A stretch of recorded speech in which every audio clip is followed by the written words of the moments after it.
Hi friends, இன்றைக்கி நான் சுண்டைக்காய் போட்டு வத்த குழம்பு செய்ய போகிறேன். எண்ணெய் ஊற்றி கடுகு போட்டுக்கலாம். வெந்தயம், கொஞ்சமாக சீரகம், கட் பண்ணி வச்ச சின்ன வெங்காயம்,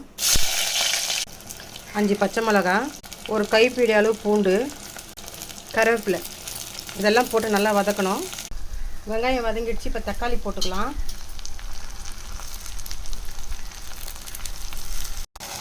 குழம்புக்கு தேவையான உப்பு போட்டுக்கணும். ப்ளைன் சில்லி ஒரு ஸ்பூன் போட்டுக்கலாம். பெருங்காயம், ஒரு கப் சுண்டைக்காய் போட்டுக்கலாம். மிக்சிங் மிளகா பொடி 3 ஸ்பூன் போட்டுக்கலாம்.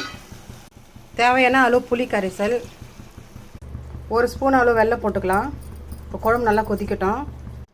கொத்தமல்லி போட்டுக்கலாம். பாருங்கள் ஃப்ரெண்ட்ஸ், சுண்டைக்காய் வத்த குழம்பு ரெடி ஆகிடுச்சு. பாருங்கள், என்னோடய வீடியோ எல்லாம் பாருங்கள், சப்ஸ்கிரைப் பண்ணுங்கள்.